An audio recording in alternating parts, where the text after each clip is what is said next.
Alors mes chers amis, Chag Sameach, pendant cette période de Chol HaMoed, il y a pas mal de questions qui me sont posées et qui tournent toutes autour de la lessive pendant Chol HaMoed. A-t-on le droit de faire la lessive? Qu'avons-nous le droit de nettoyer? Que n'avons-nous pas le droit de nettoyer? Il faut savoir que pendant Chol HaMoed, c'est interdit de faire de la lessive. Quelle en est la raison? La Gemara, dans le traité de Moed Katan, l'explique, et elle dit que c'est pour que tout le monde soit bien habillé à l'entrée de la fête. Ça veut dire quoi? Si jamais on avait dit que pendant la période de Chol HaMoed, c'est autorisé de faire de la lessive, il y a pas mal de personnes qui se seraient dit, bon, en veille de fête, on est occupé, on a plein de choses à préparer, on doit construire la souka pendant Soukot, on doit bien nettoyer toute la maison quand c'est avant Pessah, il y a la cuisine, tout doit être préparé, etc. Il y a pas mal de personnes qui vont se dire, bon, la lessive, c'est pas grave, on va la laisser pour après. Ah, mon vêtement, il est un petit peu sale, c'est pas grave, c'est pas grave. Pendant le premier jour de la fête, il sera sale, ensuite pendant Chol HaMoed, je ferai ma lessive, et tout rentrera en ordre. Chachamim n'ont surtout pas voulu ça. Ils n'ont pas voulu que le premier jour de Yom Tov, les personnes viennent, entrent dans la fête, alors que leurs habits sont sales.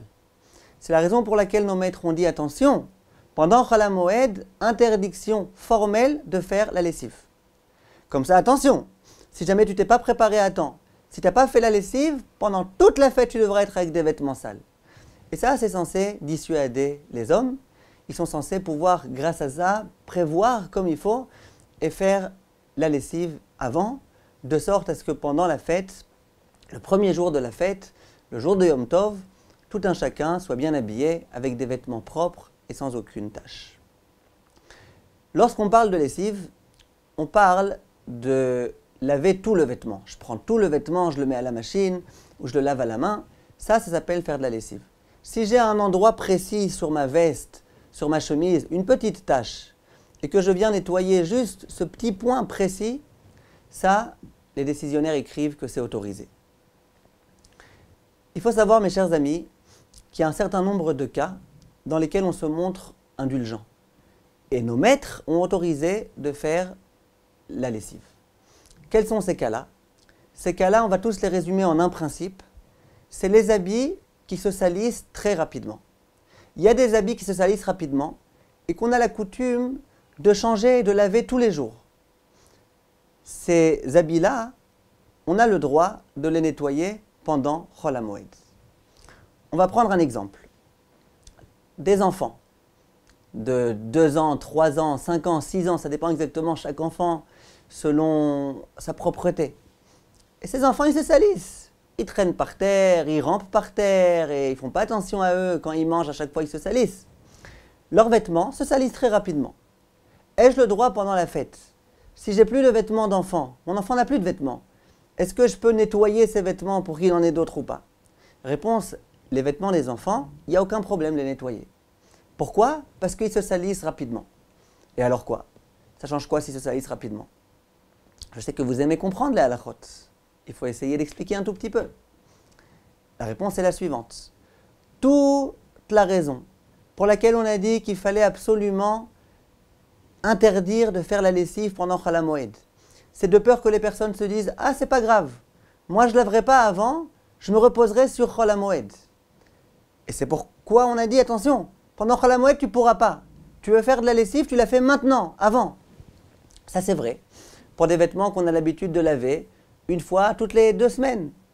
Or ces vêtements-là, effectivement, ces vêtements-là, la personne risque de se dire « Bon, je ne laverai pas avant la fête, je la laverai pendant. » On lui dit « Attention, hein, tu veux laver pendant, on ne t'autorisera pas. Que tu rentres dans la fête quand tu es impeccable. » Par contre, des vêtements qu'on a l'habitude de laver tous les jours. Alors même si cette personne-là les a lavés avant la fête, dans tous les cas, pendant la fête, elle doit encore les nettoyer. Alors qu'est-ce qu'on va lui dire? Non, on t'interdit pendant la fête pour que tu rentres dans la fête quand tu es propre. Non mais une seconde, avant la fête j'ai nettoyé, maintenant je dois renettoyer. Pourquoi? Parce que c'est des vêtements que de toutes les façons, on lave tous les jours. Donc c'est la raison pour laquelle, dans ce genre de cas-là, on autorise. Il y a d'autres cas où on autorise, par exemple, dans les mikvaot. Dans beaucoup de mikvaot, la coutume, c'est que chaque femme qui vient se tremper, on lui donne une serviette. Alors, vous imaginez bien que tous les jours, on prend ces serviettes-là, qui ont déjà été utilisées, et on les met à la machine. Dans les mikvaot, ils n'ont pas assez de serviettes pour tenir pendant une semaine sans faire de lessive. Dans ces endroits-là, disent les décisionnaires, on a le droit. Parce que ça s'appelle des vêtements qui se salissent rapidement, qu'on a la coutume de laver au quotidien, et donc c'est autorisé. Pareil dans les hôtels. Un hôtel qui appartient à un juif, et dans beaucoup d'hôtels, tous les jours, on change les draps. Il n'y a pas assez de draps pour tenir pendant une semaine. Alors là, pareil, beaucoup de grands décisionnaires ont autorisé de procéder à la lessive de ces draps-là, parce que c'est des draps qu'on a la coutume de laver au quotidien. Lorsqu'on procède à cette lessive-là, qui est donc autorisée, on a dit, c'est autorisé de procéder à la lessive, par exemple, des vêtements d'enfants, c'est autorisé de procéder à la lessive, par exemple, des nappes, ça je ne l'ai pas dit, mais les nappes, la nappe du seder, c'est certain qu'elle va se salir. Avec le vin, avec la charosette, avec tout ce qu'il y a à table, c'est sûr que ça se salit. Et les nappes, ça se salit, tous les jours ça se salit, en général tous les jours on les change. Si j'ai pas assez de nappes pour tous les repas de la fête, de Yom Tov Rishon, de Chol HaMoed, des dernières fêtes, alors j'ai le droit de laver. Au moment où je lave, j'ai le droit de tout mettre dans la même machine. Ça veut dire, j'ai le droit de mettre dans la même machine les vêtements d'enfants, les nappes que je vais devoir nettoyer parce que j'en ai besoin à nouveau pour les autres repas. J'aurai le droit de mettre toutes ces choses-là dans la même machine. Par contre, mettre plus de vêtements, ça j'ai pas le droit. Par exemple, si jamais je sais que pour jusqu'à la fin de la fête j'ai besoin de 5 vêtements, je n'aurai pas le droit d'en mettre 6. Si par exemple je fais une lessive pour les enfants, je pourrais me dire, puisque de toutes les façons je mets une lessive pour les enfants, et de toutes les façons j'appuie sur le bouton, alors ça change quoi si je rajoute par hasard une chemise à moi adulte? Réponse non, tu n'as pas le droit. On t'a autorisé pour les enfants, on n'a pas autorisé ne serait-ce qu'un vêtement de plus. Lorsqu'on vient sécher ces vêtements, d'après la halakha stricte, on a le droit de les sécher même à l'extérieur, sur notre balcon, sur notre terrasse, il n'y a pas de problème. Pourquoi? Toutes les personnes qui vont voir que pendant Chol HaMoed, j'étends mon linge, ils vont voir d'abord que c'est des nappes, que c'est des vêtements d'enfants, que visiblement je n'ai pas d'autre choix. Et donc il n'y a pas de problème.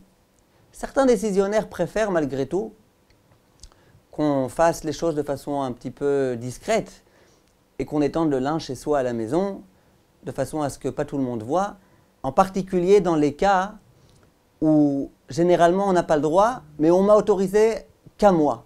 Il y a des cas précis dans la halakha où quand vraiment il n'y a pas de choix, on peut autoriser même à un adulte de laver un vêtement, bien que ce n'est pas un vêtement qu'on a l'habitude de laver au quotidien. Alors dans ces cas-là, en particulier, on demande de faire tout de façon la plus discrète possible. Voilà, ça c'était un point important. Maintenant, en dehors de cela, tout ce qu'on m'autorise de laver les vêtements des enfants, c'est uniquement pour la fête. Je n'ai pas le droit de laver les vêtements des enfants pendant la fête pour après la fête. Ça c'est sûr. Maintenant pareil, si jamais j'ai un enfant, il se salit tous les jours, il faut lui changer son tricot, tous les jours il faut lui changer ses vêtements, ses chemises, etc. Maintenant cet enfant-là, il a 20 chemises. Alors, vous imaginez bien que je n'ai pas besoin et que je n'ai pas le droit de laver ses vêtements. On m'a autorisé de laver ses vêtements, justement, parce que si je ne lave pas, il n'y en aura pas assez, et que c'est des vêtements qu'on lave tous les jours. Si moi j'en ai plein, alors là on ne m'autorisera pas. Par contre, je tiens à préciser, ce n'est pas la peine, avant Chol HaMoed, d'acheter 20 vêtements. Il y a des personnes qui vont se dire, pour être mahmir, pour ne pas avoir besoin de faire des lessives, je vais acheter plein de vêtements, plein de nappes, plein de tout ce qu'il faut pour que je n'ai pas besoin du tout pendant la fête de le faire. Ça, disent nos maîtres, ce n'est pas obligatoire. On ne m'a pas obligé à acheter plein de vêtements pour que je n'ai pas besoin de faire la lessive. On m'a dit une chose, il y a des vêtements que tu as le droit de laver, il y a des vêtements que tu n'as pas le droit de laver. Ceux que tu n'as pas le droit, tu n'as pas le droit. Ceux que tu as le droit, tu as le droit. S'il t'en reste beaucoup, alors ne fais pas la lessive. Mais ce n'est pas la peine d'être prévoyant et d'acheter beaucoup de vêtements pour éviter ce problème-là. Dans le même ordre d'idée, il y a des personnes qui vont en vacances. Ils vont en vacances et puis ils n'ont pas le droit dans leur bagage de prendre trop de vêtements. Et ces personnes-là, elles se disent, attends une seconde. À la maison, j'ai suffisamment de vêtements pour les enfants. C'est vrai, j'en ai assez. Mais j'ai pas de place dans la valise. Alors, qu'est-ce que je fais? Est-ce que je prends tous les vêtements des enfants que j'ai à la maison, de sorte à ce que pendant Chol HaMoed, quand je me trouverai à l'étranger, en déplacement, que je n'ai pas besoin de nettoyer? Ou est-ce que non, je prends la quantité que je prends habituellement. Si en général je prends 4 vêtements, j'en prendrai 4. Et puis le moment venu, au moment où tout va être sale, eh bien je nettoierai. Disent les décisionnaires, c'est exactement comme ça la halakha. Ça veut dire, prends la quantité que tu as l'habitude de prendre.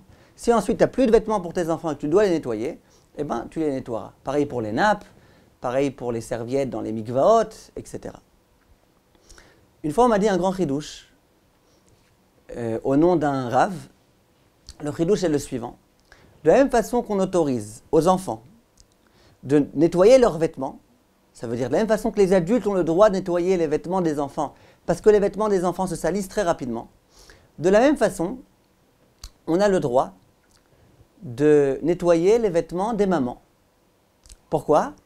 Parce que les enfants en bas âge, pourquoi on appelle ça les enfants en bas âge? Parce qu'en général, on a l'habitude de les baser, les enfants. Donc les enfants en bas âge, sans arrêt avec leurs mains pleines de chocolat, plein de ketchup, ils viennent et s'agrippent à leur maman. La maman, la pauvre, elle est avec une magnifique robe blanche, et évidemment, à 100%, elle se salit. Or ce Rav disait, de la même façon que les enfants, c'est sûr à 100% qu'ils se salissent, et donc leurs vêtements, c'est des vêtements qu'on a l'habitude au quotidien de nettoyer. De la même façon, les vêtements de la maman, c'est sûr qu'ils vont être salis, et donc on a le droit de les nettoyer. À vrai dire, j'ai vu écrit ça nulle part dans les livres des décisionnaires. Mais sur le plan de la logique, c'est tout à fait clair, tout à fait évident, et à mon avis, on peut se reposer sur cette opinion, parce qu'elle procède tout à fait de la logique de la halakha. Dernier point important, mes chers amis, a-t-on le droit de repasser pendant Chol HaMoed? Je sais qu'il y a beaucoup de personnes qui pensent, par erreur, que c'est interdit de repasser. Il faut savoir que tous les grands décisionnaires écrivent que repasser, c'est permis. Le Shoot Bet David, c'est le premier à en parler. Et il dit que repasser, ça ne fait pas partie de laver, ça ne fait pas partie de la lessive. Lessive, interdit. Nettoyer, interdit. Repasser, bien évidemment, les vêtements qu'on va mettre pendant la fête, les vêtements qui sont nécessaires pour la fête, pour Yom Tov ou pour Chol HaMoed, c'est tout à fait autorisé de les repasser. Évidemment, à nouveau, ne laissez pas tout votre repassage pour Chol HaMoed. Ce que vous pouvez faire avant, bien sûr que c'est le mieux de le faire. Mais en tous les cas, repasser, c'est autorisé. Merci de votre attention, mes chers amis, et Moadim les Simcha. Kol Tov.